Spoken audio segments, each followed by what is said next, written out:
ప్రభునందు ప్రియమైనటువంటి వాళ్ళరా, అందరు బాగున్నారా? అందరు బాగుండాలని హృదయపూర్వకంగా ప్రార్థన చేస్తూ వస్తుంటున్నాం. ఉదయకాల సంబంధు మీ అందరికీ కూడా శుభాభివందనాలు.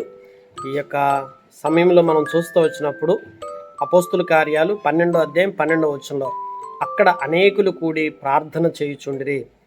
దేవుని బిడ్డలారా, గమనించండి, మన యొక్క జీవితంలో ఎల్లప్పుడూ కూడా కూడుకొని ప్రార్థన చేయటం అనేది ఎంత ఆశీర్వాదమో తెలుసా? కలిసి ప్రార్థిస్తే అనేక సమస్యల పరిష్కారం అవుతాయి. ఈరోజు చాలామంది కలిసి ప్రార్థించే అనుభవాన్ని విస్మరిస్తూ ఉన్నారు.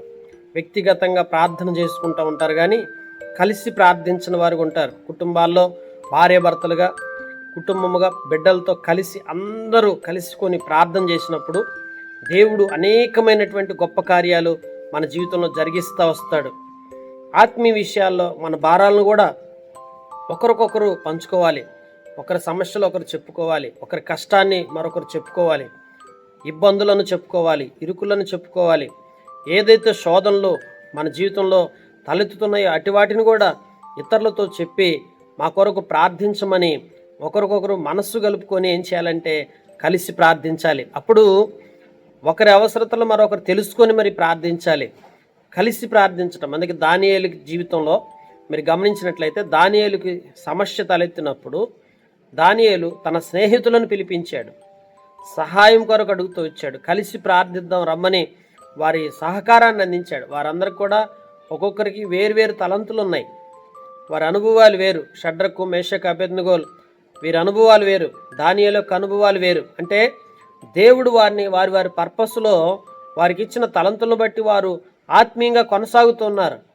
కానీ దానియేలు వారితో నాకేంటిలే, వారిని పిలవాల్సిన అవసరం ఏందో అనుకోకుండా తమ స్నేహితులైనటువంటి వారిని పిలిచి కలిసి ప్రార్థిద్దామని ఆహ్వానించినప్పుడు వారు ఎప్పుడైతే కలిసి ప్రార్థించారో వారికి ఉన్న సమస్య మీద వారు విజయాన్ని పొందుకోగలుగుతూ వచ్చారు.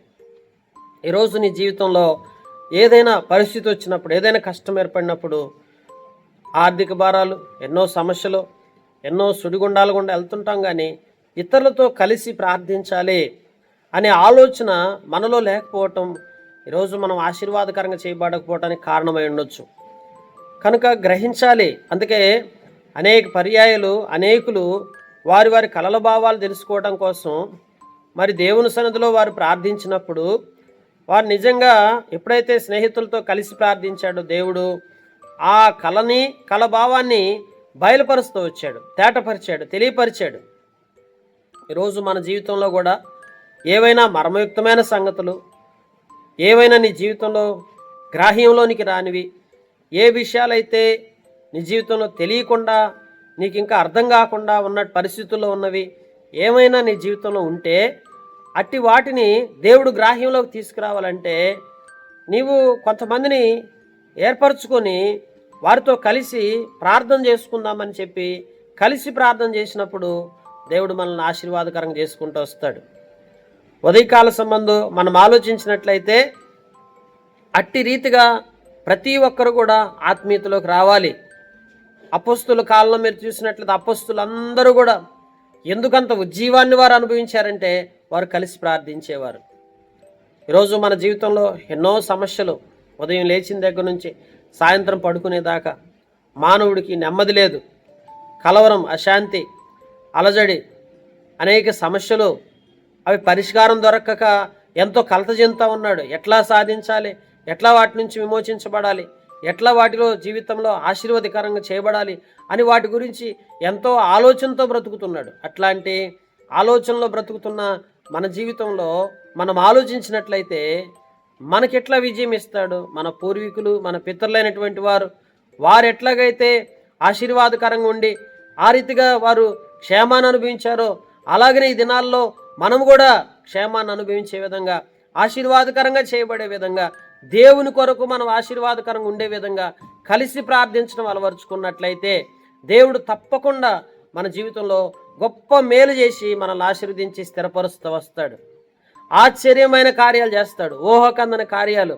ఈరోజు నీ జీవితం, చాలామంది జీవితాల్లో కలిసి ప్రార్థించకపోవటం వల్ల నష్టాలకి, శాపాలకి, అలాగే శ్రమలకి, అనేకమైన బలహీనపరచబడేటువంటి కార్యాల్లో మనం ఈరోజు ఉన్నామంటే దానికి కేవలం కారణం కలిసి ప్రార్థించకపోవటమే. భార్యాభర్తలు కలిసి ప్రార్థిద్దాం, సంఘము కలిసి ప్రార్థిద్దాం, బిడ్డలతో కలిసి ప్రార్థిద్దాం. ఎప్పుడైతే మనసు కలుపుకొని కలిసి ప్రార్థించే అనుభవంలోకి ఈరోజు మనం ఉంటామో అప్పుడు దేవుడు మనల్ని అన్ని విధాలుగా మనల్ని బలపరిచి ఆశీర్వాదకరంగా చేసుకుంటూ వస్తాడు. ఉదయకాల సంబంధం ఈ అనుభవం ప్రతి ఒక్కరూ నేర్చుకుందాం. మనం ఇతరులకు కూడా నేర్పిద్దాం, ఇతరులకు కూడా మన అవసరాలను తెలియపరుద్దాం, మన సమస్యలను మన అక్కర్లను వారికి తెలియపరిచి మనల్ని ఆత్మీయంగా మన కొరకు ప్రార్థించమని అడుగుదాం. ఏం బాధపడొద్దండి. కొన్నిసార్లు తగ్గింపు కలిగి, వినయం కలిగి, విధేయత కలిగి ఇతరులను ప్రార్థించమని అడిగే విషయంలో ఎందుకు మనము అక్కడ గర్వంగా ఉండాలి, అతిశయంగా ఉండాలి? తగ్గింపు కలిగి దీనత్వంతో అడుగు, వారిని ప్రార్థించమని చెప్పు. ఒకరికొకరు కలుసుకున్నప్పుడు మా కొరకు ప్రార్థన చేయండి అని ఒకరికొకరు చెప్పుకొని ఆ రీతిగా మనం ఒకరి అక్కర్లు ఒకరి భారాలు తెలుసుకొని ప్రార్థన చేసినప్పుడు సమస్యలు ఖచ్చితంగా పరిష్కారం అవుతాయి, పరిస్థితులన్నీ కూడా చక్కబరచబడతాయి. దేవుడు మనల్ని ఆశీర్వాదకరంగా చేసుకుంటూ వస్తాడు. ఆ రీతిగా మనం ఉండులాగున దేవుడి మాటలు దీవించి మన గ్రహింపులో తీసుకొచ్చి మనకు సహాయం చేయనుగాక. ప్రార్థన చేసుకుంటాం. పరిశుద్ధుడైన దేవా, ప్రేమ స్వరూపుకు తండ్రి, సర్వశక్తిమంతుడైన మా ప్రభువా, ఉదయకాల సంబంధయ్య అపోస్తులు కలిసి ప్రార్థించారు. దానియేలు తన స్నేహితులతో కలిసి ప్రార్థించినప్పుడు వారి సమస్యలు మీరు పరిష్కరించిన దేవుడు అయ్యా.